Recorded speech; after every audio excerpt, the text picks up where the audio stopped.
This is TWiT. Right to repair advocates. Big victory in California. For some reason, Dan, Apple has decided to throw in the towel and is now supporting right to repair. Do you have any idea why? I mean, they did the work, I think is the short answer, right? They launched their repair kits. They've been expanding. I think they saw the writing on the wall and decided like, well, you know, can't beat them, might as well join them. And I think they would have preferred not to do it, but having basically realized this is probably going to roll out in some states at the very least, and some like California that are big deals, it was easier to just figure out a way to accommodate it. And there are none as zealous as the converts. And so I think, you know, once they were on board, they decided, well, there's no point to us being recalcitrant and like, you know, being all grumpy about it. So we might as well support it at this point because the job's done. You did a survey, Consumer Reports did a survey of Americans saying they overwhelmingly support the right to repair. We want it. There's no question. This survey was a couple of years ago. Is it victory, Nicholas De Leon? As California goes, so goes the nation, I guess, right? Yes, basically, yeah. No, it's like if you had told me a few years ago that Apple would have endorsed a right to repair bill like that would be very hard to believe. But it's through the work of, you know, the activists and the reporters. I actually personally want to give a shout out to Jason Kebler from Vice Motherboard. They just started another site called 44 Media. I think those guys were they put a lot of pressure on Apple. I was in some of those calls when I was at Vice Motherboard, and they were not fun calls. Discussing some of Apple's stances on right to repair. But through that pressure, through media pressure, Apple came around. I think credit to them. You know, that probably wasn't something they were planning on doing, like I said, a couple of years ago. But it's overwhelmingly favored by consumers. I don't really see what the harm is if you're Apple. But yeah, you know, we've written about this a lot at Consumer Reports, and this is the type of thing where I don't think folks necessarily want the ability to like replace their own screen. I don't think folks have the skill at the time to really do that. But not everybody lives in, you know, a big city where there's an Apple store, you know, 15 minutes away. If it opens up the ability for kind of the main street repair guy to fix your phone when you just drop, that's great. So I think it's a huge victory for the right to repair folks. Yeah. Jason actually was on TWiT last week. Taking a little victory lap because Apple announced this more than a week ago, man. And he was very, very happy, as was Kyle Wiens from iFixit. This is a big victory. And you've had Cory Doctorow. Kyle, yeah, Cory, of course, yeah. What to fly on the wall, Nicholas? What did Apple? So you're on like a phone call, you and Jason on the phone call with Apple. What did they give it a reason I've had for calls not? with all these companies.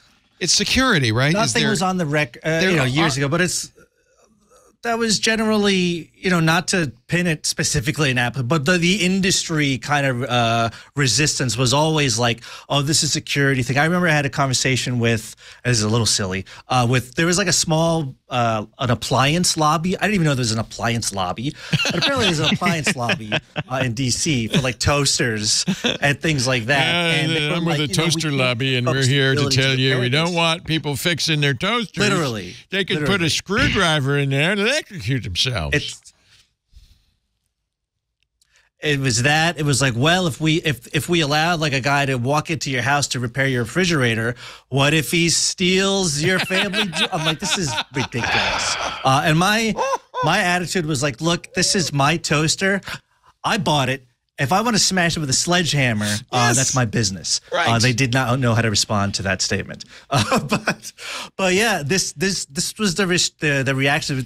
It was always like security. Oh, we can't allow this. People will get hurt. Oh, people will steal your, which is obviously silly. You know, you've had Kyle on it. It's like, this is nonsense. So I am glad to see that it's finally, you know, we could close, of all the problems on planet Earth, we can kind of close that chapter a little bit. Well, speaking of planet Earth, we kind of solve this problem. Speaking of planet or battlefield Earth, as I should call it, the heirs of L. Ron Hubbard apparently are not exactly in favor of right to repair. This story from your publication, The Register. What's the story, Ian? Basically, this is just the most unlikely of bedfellows. I don't know if you're familiar with the L. Ron Bonkers crew, but they have this thing Yes, where you hold onto a device. It's called an e-meter, Yes. which has been around since the 50s, and it measures, well, as best we can tell, it measures fluctuation in skin conductivity. But in fact, what it does is measure how many thetans are infecting your soul with their badness after they were dropped into volcanoes by the supreme leader of the universe. It sounds like you're making that up, but it's true. It's absolutely It's true. Yeah. So yeah, they are petrified that people are actually going to start, right, okay, if I get my hands on one Oh, of you're these, kidding. They're worried therefore about they right to can- repair on the e-meters? Well, they're worried about the right to tinker and trade secrets and that sort of thing. So this is basically about don't spoil our stuff, don't look behind the curtain, and otherwise more and more people are going to realize it's all complete bollocks. What? Yeah. It's strange when you get John Deere and the Scientologists on the same side of the debate. But In a letter filed earlier this month, this is from your story, with the U.S. Copyright Office, Author Services, Inc., which represents, quote, the literary, theatrical, and musical works, I had no idea there were musicals, of L. Ron Hubbard, opposed renewal of subsection 1201 that allows consumers to circumvent software locks in order to repair their devices. This is critical because pretty much everything these days is locked from your toaster oven to your inkjet printer by copy protection, essentially. Section 1201 exemptions have been granted in a number of cases, including for the repair of John Deere tractors. Author Services says, quote, we have no objection to the exemption as applied to consumer devices to allow consumers to repair products in their own initiative, but some devices can only be purchased and used by someone who possesses particular qualifications or has been specifically trained in the use of the device. Software licenses are not unilateral in this case, but negotiated and agreed to in advance of purchase. In many cases, such restrictions are essential to ensuring the safe and proper use of the device, which is essential for the device manufacturer. By the way, spelling throughout this, there are mistakes. I'm skimming over them. To maintain its reputation and goodwill. Yeah, that's clearly referring to the e-meter, obviously. Yeah, I thought it was very brave of them to say that crushing stupidity was a key essential skill when it comes to dealing with their equipment. But so loosening 1201 would directly contradict the terms of the negotiated pre-purchase license. So wait a minute, though. I mean, all animosity towards the great church of L. Ron Hubbard aside, it is true, right? I mean, if I bought something and you as the seller said, okay, but we got to, like maybe it's the Flipper Zero, we got to make a deal that you're not going to reverse engineer this or open this up. Shouldn't that explicit, I'm not talking about shrink wrap license, but explicit agreement trump the right to repair? Like I've agreed, okay, I won't repair it. That doesn't seem unreasonable. Well, on the other hand, it's what the technology industry has been dealing with pretty much since the dawn of the PC. I mean, if Compaq hadn't spent that money to reverse engineer IBM's chips, we'd still be buying $3,000 PCs produced by Big Blue. I guess, yeah, on one level, that's fair enough. But at the same time, if you want a specific exemption, that would be fine. But I've got a plug that I can plug into my car and have a look around the electronic control system, and technically that's illegal. But when it comes to something as stupid as an e-meter, I don't really see they've got much of a leg to stand on. Not to mention, I mean, there's secondary markets there too, right? I mean, what happens if, I'm sure if somebody negotiated their software deal or license or whatever, it probably says you can't, hawk this on eBay when you're done with it, right? But to the person who buys it, who is no longer bound by that license, are they not allowed to touch it? Are they not allowed to take it apart? Is that all banned as well? Like, how does that, what's the implication there? I find it interesting that part of this that I think is compelling is the idea that the legal protections, right? That somebody, not only could somebody get a hold of this and reverse engineer it or open it up or post a video on YouTube showing, here, I took this apart and this is how it works, but that the church wouldn't be able to go after them necessarily because of it, right? Because that allows a certain degree of, I can do this without fear of retribution from an organization, which is known for retribution. Yeah. Somebody is purportedly, and I was going to say, if you go on eBay, You can buy an e-meter? On eBay, there are e-meters, alleged e-meters. Can I get a Mark like Ultra 8 e-meter? Because this agreement looks pretty serious about Mark, this. Yeah, I see Mark 7. Wow. So I can understand why they would want to protect themselves against unauthorized disassembly of this. I feel like they should be able to make that agreement with. It's like an NDA, right? Well, I mean, maybe if you have a Vision Pro, you're not allowed to disassemble it and post the schematics online. Apple has the right to that, to say that. Yeah. I want to buy an e-meter, though. Maybe I could get into the business on the side here.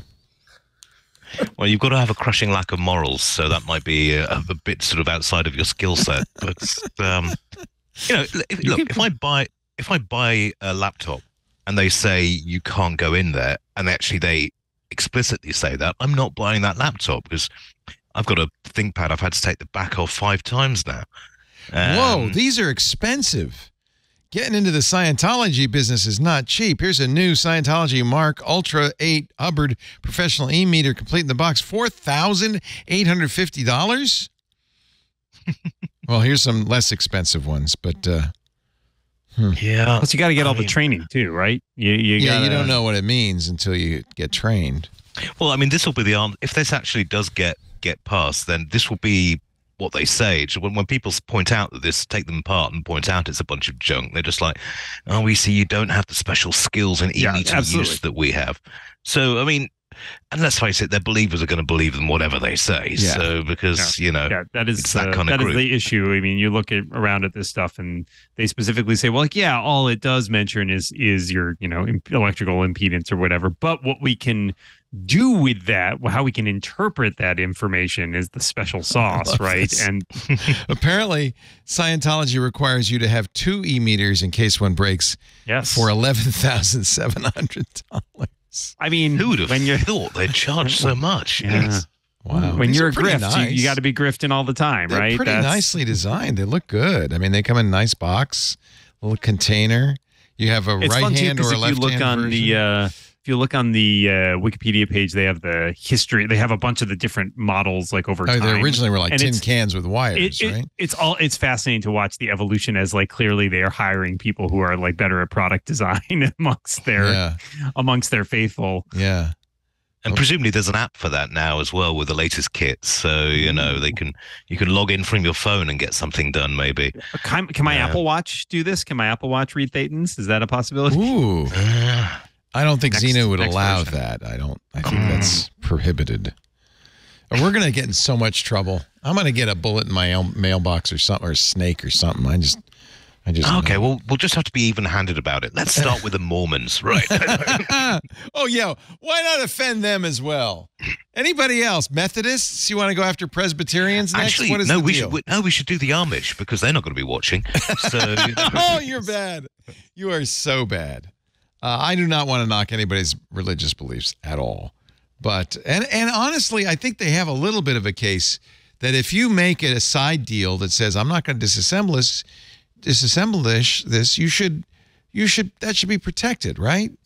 It's, I feel like that you should be able to you should be able to contractually agree with anybody about almost anything, and that should be honored over and above state law. Maybe not. I guess not.